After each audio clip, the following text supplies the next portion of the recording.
යම්කිසි කාලයක් මේ සම්මත ලෝකේ එනවා මිනිස්සුන්ගේ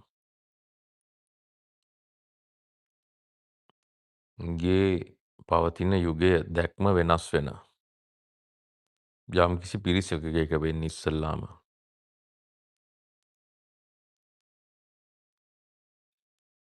එහෙම යුගයක් එනවා අවුරුදු 2500කට පස්සේ. සම්මත වර්ෂ වලින් ගත්තාම.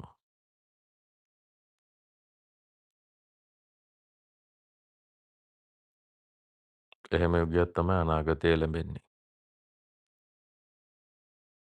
එහෙම යුගයක් කලින් තිබිච්ච බව අපිට පොතපතෙන්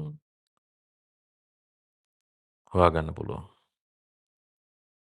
යුග පෙරළියක්.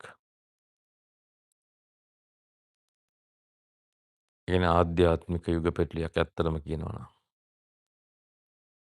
ඒ කියන්නේ මිනිස්සු මේ ලෝකයකට එන්නේ ඇයි අපි මේ ජීවිතයට එන්නේ?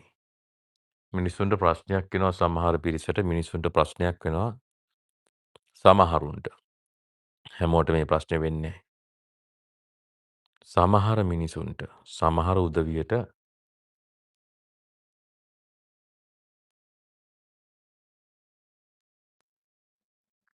කියන්න පුළුවන් මනුෂ්‍ය ජීවිතයක් ලැබුණට පස්සේ ඒකේ අදහස තමයි ඒකේ අර්ථය.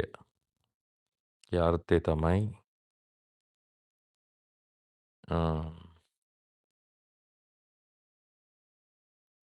මේක හොඳ මිනිස්සෙක් වගේ ජීවත් වෙලා ඒ තමන්ගේ යුතුකම් වගකීම් කළා ඊටාම හොඳින් මේ ලෝකේ දැකලා ඒ වැඩ කොටස අවසන් කරලා යන්න. ඒ වගේ විවිධාකාර අදහස් තියෙන්න පුළුවන්. හොඳට සතුටින් ජීවත් වෙලා කාලා බිලා ඉන්න.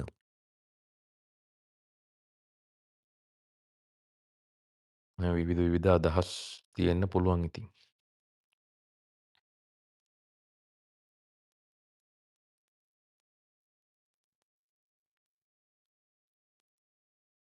ඉතින් අදත් මනුෂ්‍යයන් අතරේ මිනිසුන් අතරේ එහෙම විවිධ අදහස් තියෙනවා. ඉතින් එක දර්ශන අදහස් තියෙනවා. දැන් මේ මොහොත වෙනකොට ඔබටත් ඔබගේ ඉන්න තැන අනුව තෘප්තියක් තියෙන්න පුළුවන් අතෘප්තියක් තියෙන්න පුළුවන්. දෙකෙන් එකක් තමයි තියෙන්න පුළුවන්.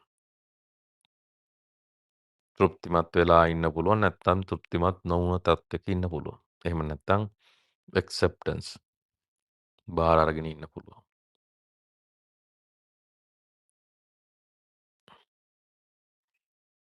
ඉතින් ඔහොම ඇත්තටම ජීවිතේ දකින්න පුළුවන් නම් ඇත්තටම නිවනක් කියලා දෙයක් අවශ්‍ය වෙන්නේ නැහැ ඉතින්. ඒ කියන්නේ ලැබිච්ච ජීවිතේ ජීවත් වෙලා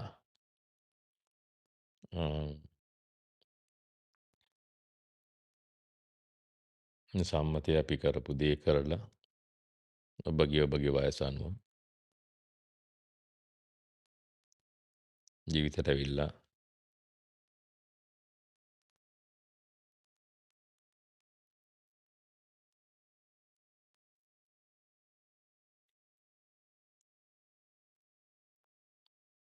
මැරිලා යන එකනම් ජීවිතය කියලා ඇත්තටම එතන ගැටලුවක් නැහැ. එතන එහෙම දකින්න පුළුවන්. ඒක ප්‍රශ්නයක් නැහැ. ඒක ඇත්තටම හොඳයි. ඔන්න ඔය මට්ටමේ පිරිසක් ඉන්නවා. ඔය එක හිතන කීප ගොඩක්.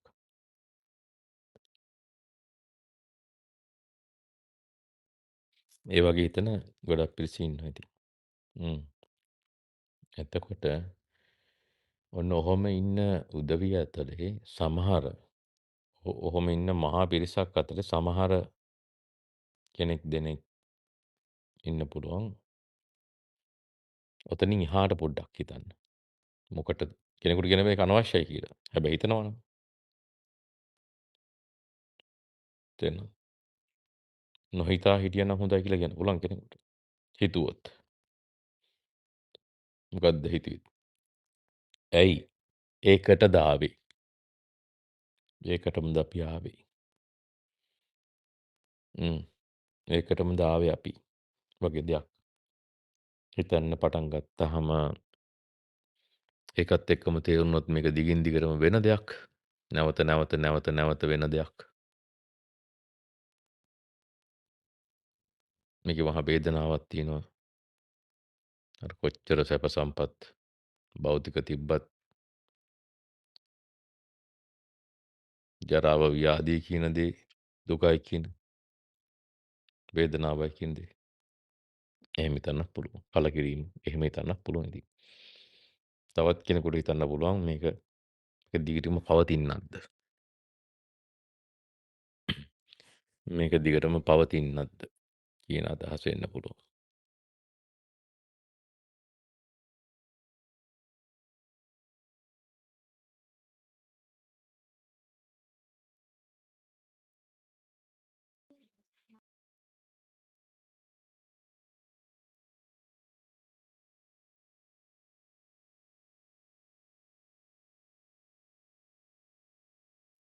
ඉතින් එහෙම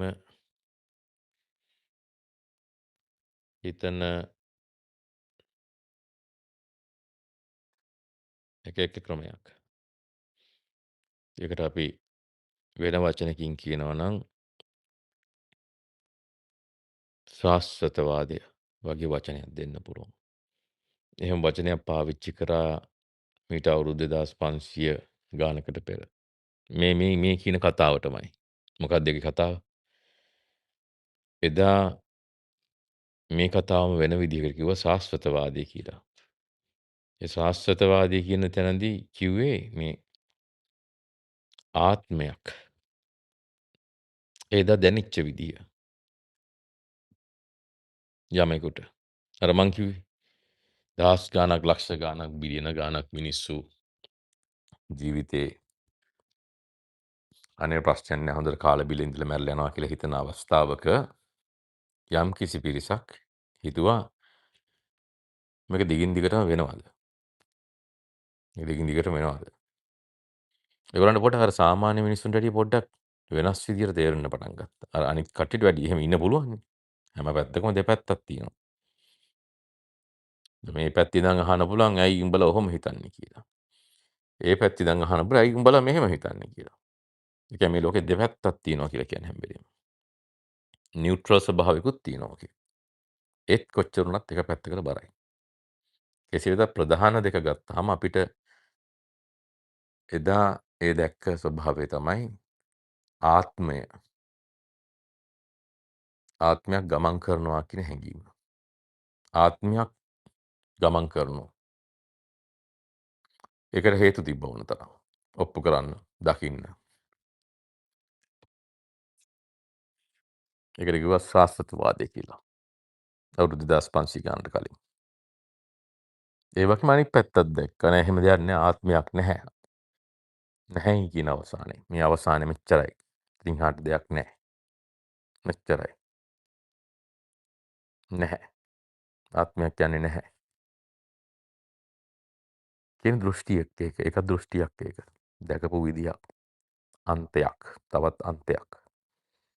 ඒකට කිව්වා ඒ දවස්වල වචනෙන් උච්ඡේදවාදය කියලා. උච්ඡේදවාදය කියලා. අවුරුදු 2500 කාලයකට කලින් පාවිච්චි කරපු වචනේ. එදා භාෂාව. එදා ඒ මම මේ කියන ස්වභාවය කිව්වේ ඒ විදිහට.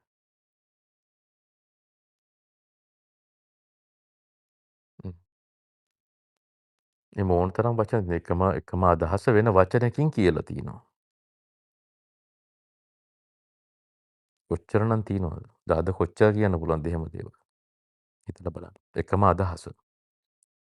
සාපේක්ෂකයක් පෙන්නනවා තවත් සාපේක්ෂකයකින්. තේරෙනවද? අන්න ඒ වගේ අදහසක්. එහෙන් පෙන්නන්න පුළුවන්. අදහසක් දෙන්න පුළුවන්. ඒ ස්වභාවය තමයි කියලා තියෙන්නේ.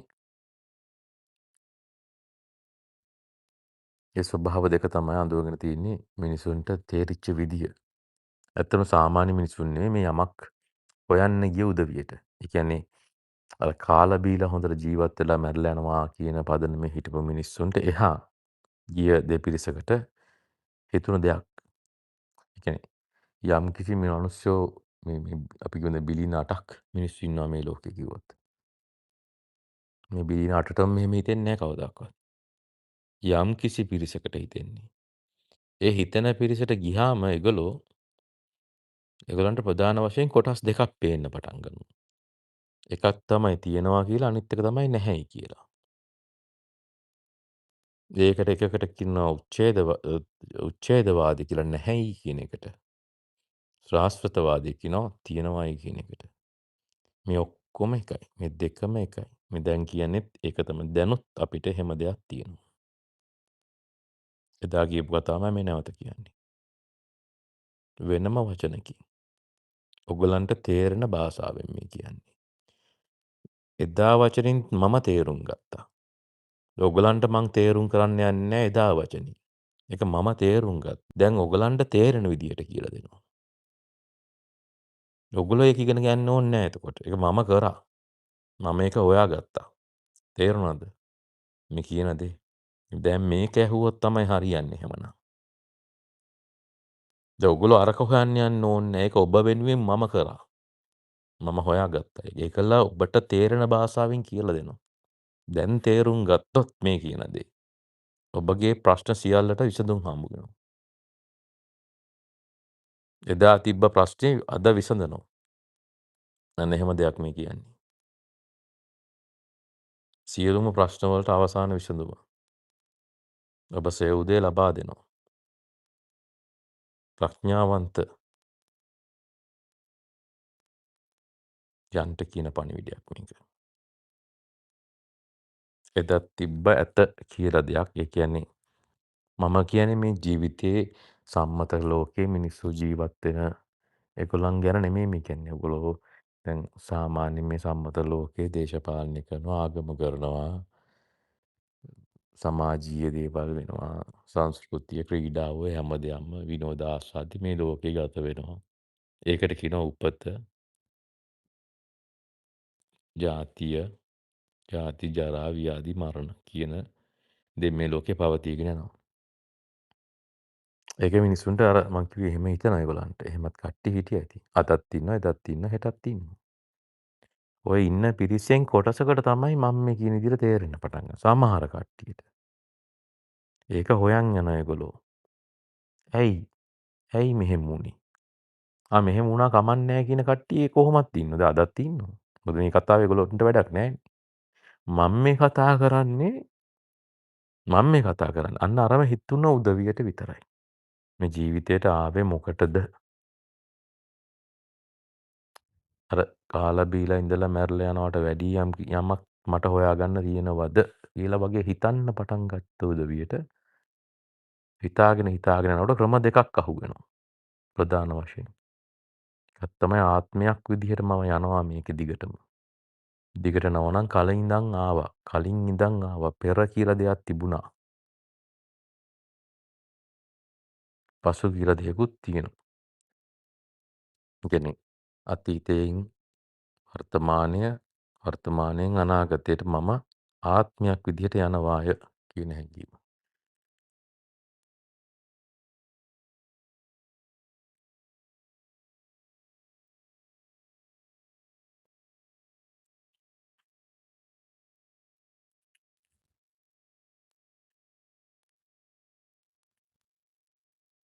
කෙනෙක් යනවා.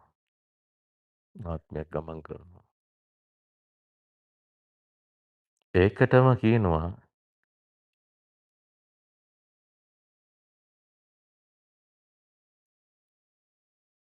ඒකටම කියනවා ශාස්වතවාදී කියලා එදා මම නැවත කියනවා මේකම දේ. ඔයගොල්ලන්ටයි මතක් වෙන්නේ ඒක. ඔයගොල්ලන්ට මතක් කරන්නයි මේ කියන්නේ ඒක නැවත.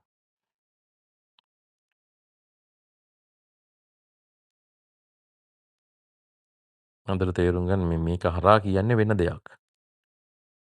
ඔයගොල්ලන්ගේ පැටරිල්ල මම මේ පෙන්නන්නේ.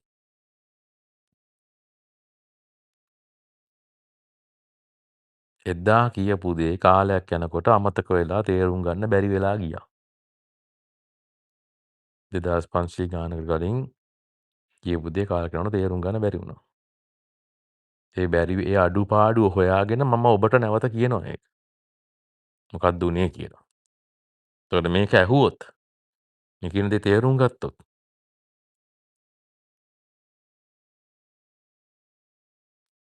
ඔබට එදා ලබා ගන්න බැරි උත්තරය, ඔබට එදා ලබා ගන්න බැරි වුණු උත්තරය, ඔබට එදා හමු නොවුණු උත්තරය අද ලබා ගන්න පුළුවන්.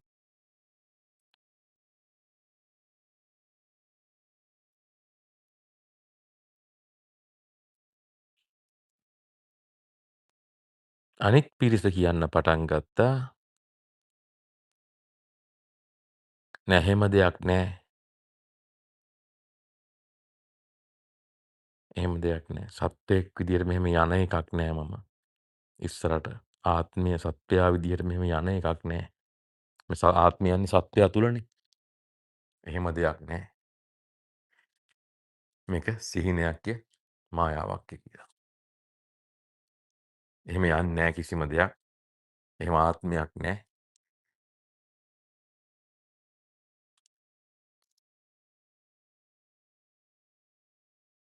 ඒ ආත්මයක් එහෙම යන්නේ නැහැ සත්වයා තුළ. මෙතනින් මේක අවසානයි. මෙපමණයි.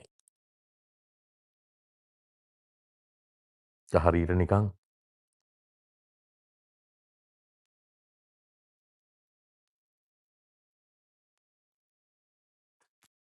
සීනයක්ය මායාවක්ය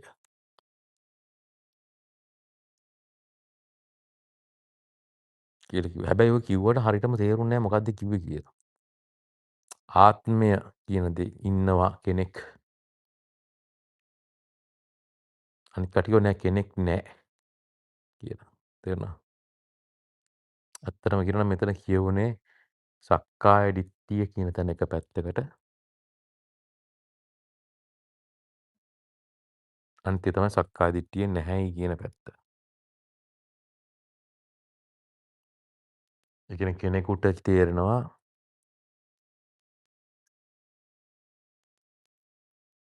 තේරෙනවා කෙනෙක් පුද්ගලයෙක් ඉන්නවා කියලා. දැන් ඔබලාට මේ කතා කරන මේ ලෝකේ බහුතරයකට තේරෙන්නේ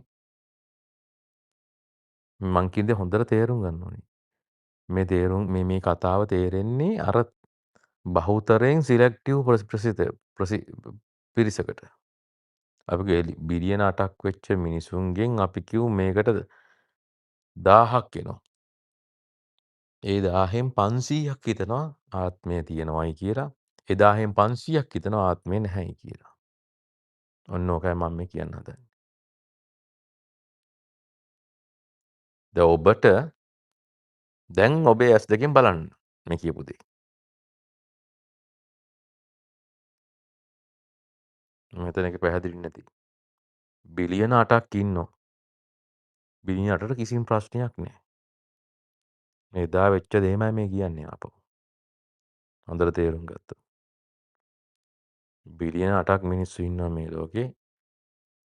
ඒ බිලියන 8න් අපි හිතමු 1000කට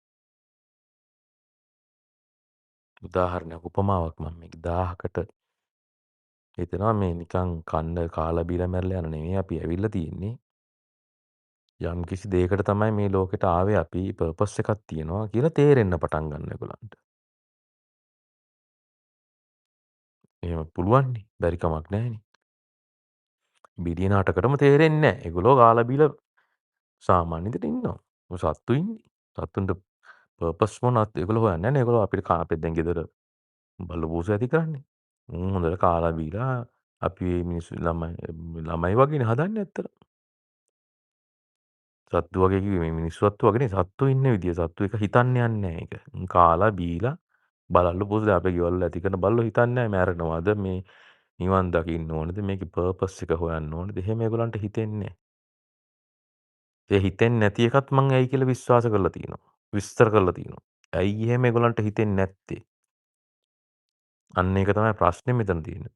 එතනටපත් වුණොත් ඔබටත් එහෙම්මමයි වෙන්නේ හිතෙන්නේ නැහැ. තේරුණාද? ඇත්ත කියලා හිතෙන්නෙත් නෑ, නැත කියලා හිතෙන්නෙත්. උන් දන්නේවත් නෑ ඒක. ඒක ඒ තිරිසන් ලෝකවල, තිරිසන් නිකායවල, සත්ත්ව නිකායවල, තිරිසන් ලෝකවල නිකන් හරි ජාතියක් ලැබුණොත් හිර වෙනවයි කියලා කියන්නේ. ඒ කතාවෙන් වෙන කතාවකට ආව හරිම වැදගත් කතාවක්. ඔන්න ඔය ටික දැකලා තමයි අර කඩි රැළ පෙන්නලා කිව්වේ. මේ කඩියෙක් හැම කඩියෙක්ම සක්‍රියා වෙලා ඇති කියලා කිව්වා. හැම කඩියෙක්ම සක්විති රජ වෙලා ඇති කියලා කිව්වා. ඒත් මනුෂ්‍යාත්මයක් ලබන්න එච්චර අමාරුයි කියලා කිව්වා. ඒක මේ වචනෙන් ගත්තොත් තමයි හිර වෙන්නේ. ඒකෙන් කිව්වේ මේ කඩිය සක්‍රියා වෙලා ඉන්නවා කියන එක නෙමෙයි. ඒක අර බොරු විදිහට ඉලක්කම් දාගත්තාම ඒකෙන් පිළුයි හැම මනුස්ස ජීවිතයක් ලබන්න තියෙන පුදුමාකාර අසීරු බව. පුදුමාකාර අසීරු බව. එච්චරම අමාරුයි කියන එකයි මේ කිව්වේ.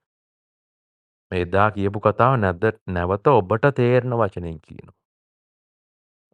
ඒකමයි කියන්නේ. අහගත්තොත් තේරෙයි. ඒ ටිකමයි ඇහෙන්නේ මේ ඔබලට. අමුතුවෙන් උගලන්ට ඒ ටික තේරුම් ගන්න උවමනා නෑ මේ ටික තේරුම් ගත්තොත්. ඕකට තමයි කිව්වේ ඝන සම්පත්තිය කියලා. මොකද අර සත්වයාට නැහැ. අර තිරිසන් නිකායන් වලට අර සත්ව නිකායන් වලට මේ දේ දෙන්න බෑ දැන්. මේ උගලන්ට දෙන දේ. එදා ට්‍රාන්ස්ක්‍රිප්ට් එකම එදා කියපු දේම අර්ථය නැවත ඔබගේ භාෂාවෙන් කියන්න පුළුවන් මේ අවස්ථාවේ විතරයි. මේ දැන් මේ වෙන්නේ ඒක. මේ දැන් වෙන්නේ ඒක. එකම දේ කියන්නේ. දැන් කරන්නේ ඒක. අන්න ඒකයි තේරුම් ගන්න ඕනේ. මේ දැන් කරන්නේ ඒක. තිරිසක් කිව්වා අර බිලියන 8න් 1000ක් උපමාවක් ගන්නෙ මේ. 1000ක් හිතුවා ඒකෙන් 500ක් හිතුවා ආත්මය තියෙනවායි කියලා. තව 500ක් හිතුවා ආත්මේ නැහැයි කියලා. තේරුණාද? ආත්මේ නැහැයි කියපු උදවියට කිව්වා උච්ඡේදවාදී කියලා. උච්ඡේදවාදීන් කිව්වා ආත්මේ ඉන්නවයි කියලා හිතපු උදවියට කිව්වා සාස්ත්‍රවාදීන් කියලා. ඒගොල්ලන්ට කිව්වා සක්කාය දිට්ඨිය ඇත කියන අන්තය කියලා කිව්වා. සත්‍යය ඇත කියන අන්තය. උච්ඡේදවාදීන් කියපු උදවියට කිව්වා සක්කාය දිට්ඨිය නැත. සත්‍යය නැත කියන අන්තය. තේරුණා? ඔබ තමයි එදා තිබ්බ වාද දෙක. ඔබ තමයි දොතාවේ කියලා කිව්වේ.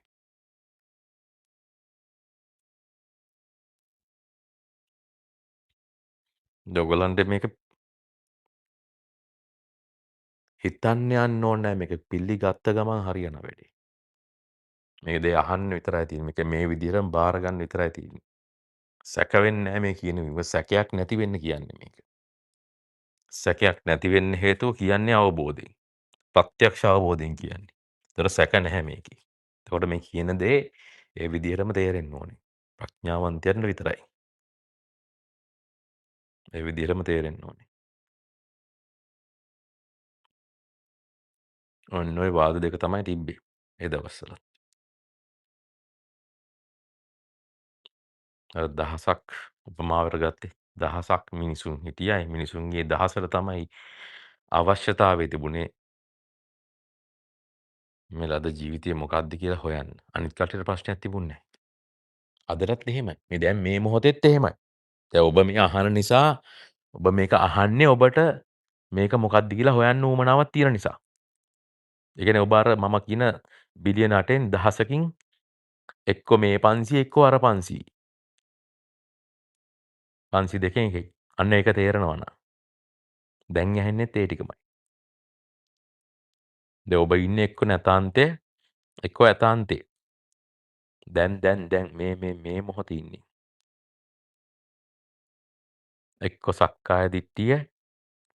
එක්ක සක්කාය දිට්ඨිය නැත කියන අන්තේ. ඒත් මම කියනවා 99ක් ඉන්නේ 99.99999ක් ඉන්නේ සක්කාය දිට්ඨිය ඇත කියන අන්තේ. සත්වයා ඇත කියන අන්තේ. කියන වර්තමානය ඇත, අනාගතය ඇත, අතීතය ඇත. තුන් කාලය සත්‍ය කරන් ඉන්නේ. සත්වයා ඇත්ත වෙලා ඉන්නේ. පටිච්චසමුප්පාදයට අහු වෙලා ඉන්නේ. අවිද්‍යාවට අහු වෙලා ඉන්නේ. රාස්වතවාදය කියන පැත්තට හැරිලා ඉන්නේ. කාසිය උඩ පැත්ත හැරිලා ඉන්නේ. බාහිර ඇත්ත කරන් ඉන්නේ. මේ හැම දෙයකින්ම කියන්නේ එකම දේ. එදා කියපු දෙයමයි නැවත කියන්නේ. දැන් ඔබට සසරක් තියෙනවා. අනාගතයක් තියෙනවා ඔබට. සත්වෙක් ඉන්නවා. සත්ව පුද්ගල දෘෂ්ටිය තියෙනවා.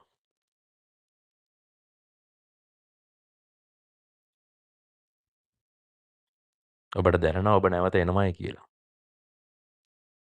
ඔබට අවසానයි කියලා දැනෙන්නේ නැහැ. ඔබට ඉන්නවා කියලා තේරෙනවා. ඔබට තේරෙනවා නැවතිලා නැති විත්තිය. 99ක් ඔයගලන්ට. වේදනාව තියෙනවා. දුක පවතිනවා. ශරීර දුක නෙමෙයි මම මේ කියන්නේ. කායික දුක නෙමෙයි. කායට තියෙන මේ වේදනාව නෙමෙයි මම මේ කතා කරන්නේ. සෙවීම. ඔබ යමක් හොයනවා. ඒක නිසා ඒක විසඳ ගන්න. ඒකට උත්තරේ මේ කියන්නේ.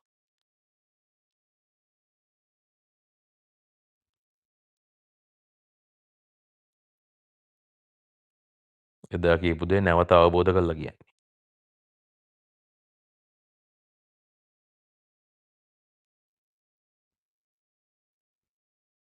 ඔබගේ භාෂාවෙන්. ප්‍රතිරූප දේශයෙන් කියන්නේ. මොකද අරම කියන්න ඕනේ නැහැ. අරම කිව්වට වැඩක් නැහැ. ඔයගලන්ට තේරෙන්නේ නැහැ එහෙම කිව්වට. එහෙම 2500ක් ඇහුවා. තාම තේරුන්නේ නැහැ කාටවත්. මොකද 2500කට කලින් කියපු එකක් මේ සැරේ තේරෙන විදියක් නැහැ. එහෙමනම් 2500ට කලින් කියපු එකක් කෙනෙක් අවබෝධ කරලා මේ භාෂාවෙන් කියන්න ඕනේ. ට්‍රාන්ස්ලේට් කරලා. ඒක කිව්ව වචන පද අමතක වේවා කියලා. අදහස විතරක් ගන්න. කියන දේ අදහස ගන්න. අදහස විතරක් ගන්න. උපමාවෙන් පෙන්වන දේ විතරක් ගන්න. එතකොටයි යටිකුරු යමක් උඩු කුරුකුරාසේ වෙන්නේ. එතකොටයි අන්ධයෙකුට ඇස් පෙනුනාසේ වෙන්නේ. අහගෙන ඉන්න.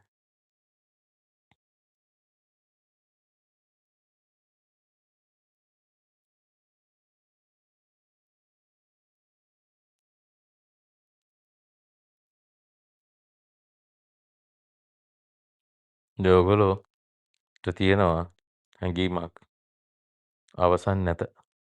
ගමනක් යනවා කියන හැඟීම තියෙනවා ඔයගලන්ට. ඒන ඔබට සෙවීමක් තියෙනවා තාම.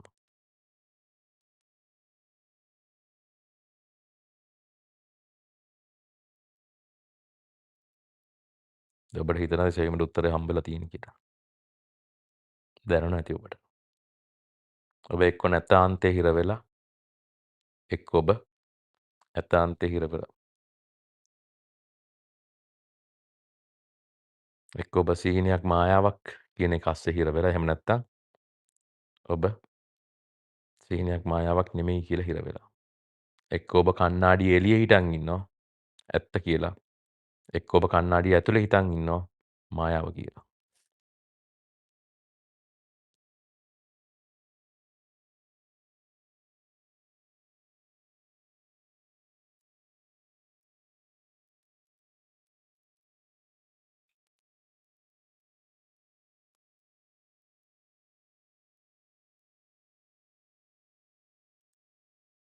අන්න ඔය අන්ත දෙක තමයි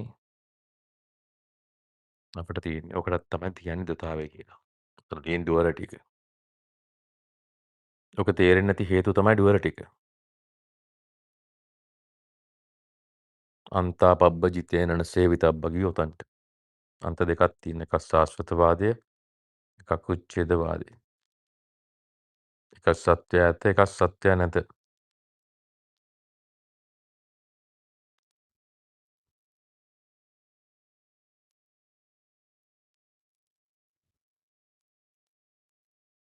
ඔන්න ඔය දෘෂ්ටි දෙකේ ඉන්නකම් අපිට දුක පවතිනවා.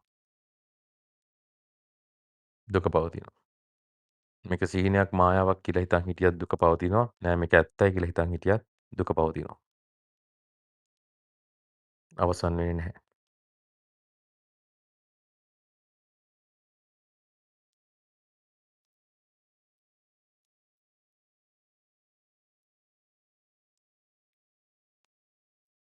නැතාන්තේ හිර වෙලා හිටියත් මම නැහැයි කියලා හිතන් හිටියත් දුක පවතිනවා. මම ඉන්නවයි කියලා හිතන් හිටියත් දුක පවතිනවා. බොහෝ වෙලාවට දැන් මම මේ කතාව අහන උදවිය මම ඉන්නවයි කියලා හිතන් හිටපු තැනින් මම නැහැයි කියලා මොහොතකට දැකපු උදවිය ඉන්න පුළුවන්. ලෝක නිරෝධය මොහොතකට දැකපු උදවිය ඉන්න පුළුවන්. නැහැයි කියලා හිතාගෙන මමෙක් නැහැ, කරන්නෙක් කරවන්නෙක් නැහැ කියලා හිතන් ඉන්නවා. සමහර කට්ටිය කරන්නෙක් කරවන්නෙක් ඉන්නවයි කියලා හිතන් ඉන්නවා. කරන්නෙක් කරවන්නෙක් ඉන්නවයි කියන සත්වයා ඇත, රූපය ඇත, සත්පුද්ගල ඇත කියලා හිතන් ඉන්න කට්ටිය අනාගතයේ මෛත්‍රී බුදු කෙනෙක් බුදු වෙනකන් බලන් ඉන්නවා. සත්‍යයන් නැත කියලා හිතන් හිට කට්ටිය මායාව තුළ කිසිවක් නැත. තමා බුදු බව. ඒ බුදු වූයේ තමා බවයි හිතාගෙන යම් පිරිසක් ඉන්නවා. නැත කියන අන්තේ. නැත කියන අන්තේ තමා බුදුය, තමා නැත. බුද්ධත්වයේ ලැබලා බුද්ධත්වයේ නැති වෙන බුද්ධත්වයේ ලැබෙන අවසරය තමා අවසන් වුණා. මායාව. සීනේකි මායාව හිස් කියලා හිතාගෙන යම් පිරිසක් ඉන්නවා. ඔබ තමයි නැතයි කියලා හිතන් ඉන්න කට්ටිය. ඔය දෙකම නෙමෙයි කිව්වේ.